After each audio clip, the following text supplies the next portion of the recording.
एक नई वीडियो के साथ आज मैं फिर हाजिर हूं, आपका होस्ट और दोस्त विक्रांत जोशी। आपका स्वागत करता हूं मेरे बी मास्टर में, जिसमें हम लेके आते हैं वर्ल्ड अफेयर्स और डिफेंस की दुनिया की टॉप खबरें। चलिए जान लेते हैं। अपनी सबसे पहली खबर की बात करेंगे तो वो MQ-9 रीपर ड्रोन की तरफ से निकलकर सामने आ रही है। पहले भारत ये प्रयास कर रहा था कि 30 ड्रोन हमें मिल जाए, उसके बाद धीरे धीरे संख्या घटकर 18 हो गई। अब ये खबर आ रही है डिफेंस एक्विजिशन काउंसिल के द्वारा 31 ड्रोन को पास कर दिया गया है। मतलब अब जब हमारे प्रधानमंत्री की अमेरिका यात्रा होगी तब 31 ड्रोन खरीदने पर अंतिम समझौता हो जाएगा। अभी एक और हर्डल है CCS यानी कि कैबिनेट कमेटी ऑन सिक्योरिटी, जो कि हो सकता है 1-2 दिन में ही इसको आगे बढ़ा देगी, क्योंकि हमारे प्रधानमंत्री की किस तारीख से यात्रा होने वाली है अमेरिका की, और वहां पर इसको माना जा रहा है कि साइन करना ही है ये समझौता। इसी के लिए तो अमेरिका के NSA भारत यात्रा कर रहे हैं। कल ही वो आ गए थे और उनको इसीलिए भेजा गया था कि जितना भी भारत के अंदर ब्यूरोक्रेसी में देर होता है उस लेट लतीफी को दूर किया जाए, जल्द से जल्द मीटिंग की जाए, कागज जो है वो फटाफट साइन किए जाए। हर डिपार्टमेंट जहां जहां से साइन होना है, जिनकी मीटिंग करनी है, सब करते हुए जल्दी से जल्दी हमारे प्रधानमंत्री की जो अमेरिका यात्रा होगी उसमें मैक्सिमम डिफेंस कॉन्ट्रैक्ट साइन करवाने की प्रयास है। इस चीज से हमें 2 चीजों का आइडिया लगता है कि अमेरिका कितना गंभीरता से भारत को डिफेंस प्रोडक्ट बेचने पे लगा हुआ है। दूसरा ये कि भारत डिफेंस इक्विपमेंट खरीदना जिनको माना ही गया है कि खरीदना है, उनको खरीदने में कितना ज्यादा डिले कर देता है। ये जो ड्रोन्स हैं उनमें 15 इंडियन नेवी के खाते में जाएंगी, जो कि बहुत बड़ी बात है।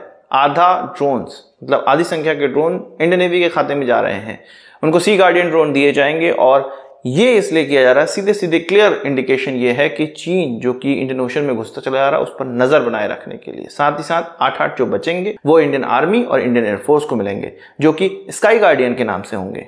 ये खरीद तो होना लाजमी थी और इसकी आवश्यकता भी थी भारत को, जो करंट में स्थिति चल रही है। पर एक हमें ज्ञान लेने वाली बात मैं आपको बताता हूं।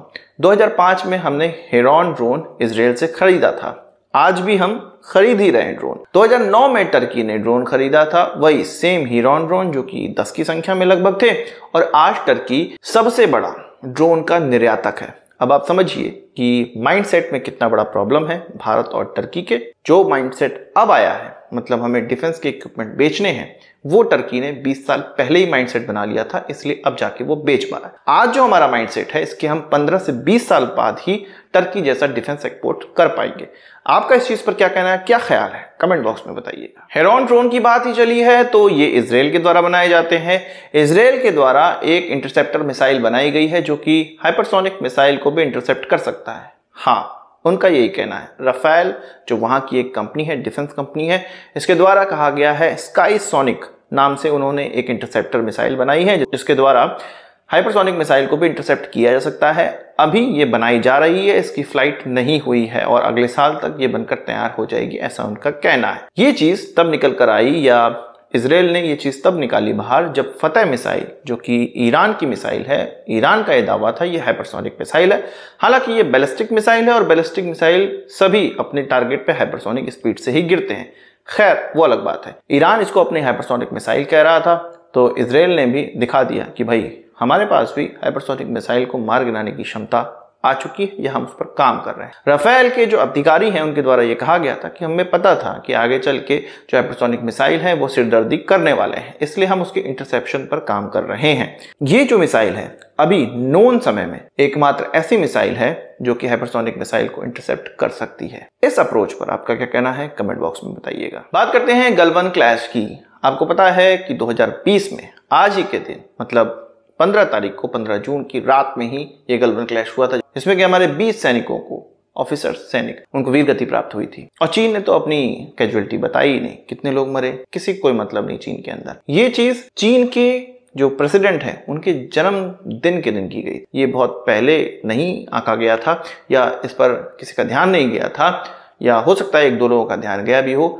आज चीन के प्रेसिडेंट का जन्मदिन भी है। जन्मदिन के दिन ही ये घटना को अंजाम दिया गया था। एक तरह से आप मान सकते हैं शी जिनपिंग को उसके जनरल्स के द्वारा एक गिफ्ट देने का प्रयास किया गया था, पर उल्टा पड़ गया, खुद ही पिट गए वो लोग। और उसके आगे की घटना तो आप जानते हैं, आगे की कहानी आप जानते ही हैं। क्या आपको यह पता था कि शी जिनपिंग के बर्थडे के दिन ही ये घटना हुई थी? गलवान क्लैश के वीरों के लिए आपको क्या कहना है और शी जिनपिंग के लिए क्या कहना है, कमेंट बॉक्स में बताइएगा। बात करते हैं साउथ कोरिया की, और साउथ कोरिया के सबमरीन की KSS-3 की, जो कि भारत के सामने वो प्रेजेंट कर रहे थे पर अब वो बैकआउट हो चुके हैं। क्यों? क्योंकि हमने जर्मनी से हाथ मिलाया हुआ है और साउथ कोरिया को ये लग रहा है कि ये ठीक बात नहीं है, जर्मन को ही ये प्रोजेक्ट मिल सकता है, या उनके मुकाबले वो अपने आप को इन्फीरियर समझ रहे होंगे, या ये समझ रहे होंगे कि भारत ने अब तो जर्मनी से हाथ मिला ही लिया है, तो झूठ मूठ का मनवाली करके क्या फायदा, इसमें सिरदर्दी करके क्या फायदा। इसलिए वो इस प्रोजेक्ट से आगे बाहर निकल चुके हैं।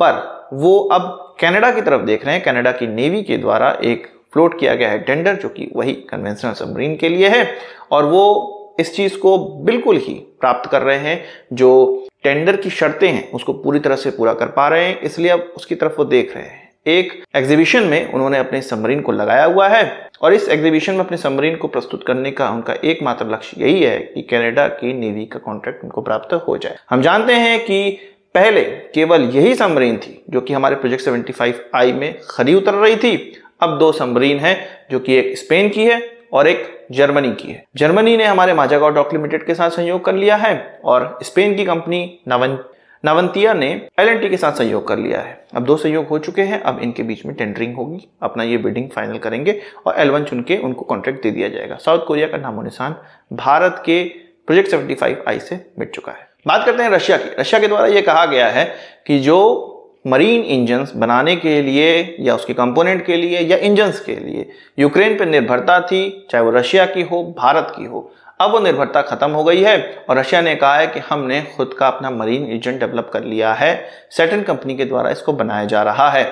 उनका यह कहना था कि भारत को जो फ्रिगेट डिलीवर करने हैं उसमें अभी तो यूक्रेनियन इंजन का ही इस्तेमाल हो रहा है, क्योंकि यूक्रेन से ये इंजन पहुंच चुके थे, पर आगे चल के भारत को अपने फ्रिगेट्स के लिए किसी की तरफ नहीं देखना पड़ेगा। रशिया उनको ये सर्विसेज उपलब्ध करा देगा और वो ये आशा कर रहे थे कि भारत आगे चल के उन्हीं के इंजन्स को ही इस्तेमाल करेगा। साथ ही साथ वो ये भी कहना है और डिफेंस जानकारों का भी मानना है कि जिस प्रकार से रशिया में सैंक्शंस चल रहे हैं, रशिया ये कोशिश करेगा कि भारत के अंदर ही मरीन इंजन की यूनिट्स डाल दे ताकि भारत को बाहर से कुछ ना खरीदना पड़े। भारत को लुभाने का अच्छा मौका उन्होंने प्राप्त किया है और वैसे भी अब यूक्रेन को तो बचने नहीं देंगे, पूरा खत्म कर देंगे वो, तो इंजन का कॉन्ट्रैक्ट वो क्या पूरा कर पाएंगे। जाहिर सी बात है, एक जो मरीन इंजन का एक बहुत बड़ा सेगमेंट यूक्रेन से छीन के रशिया तक पहुंच जाएगा।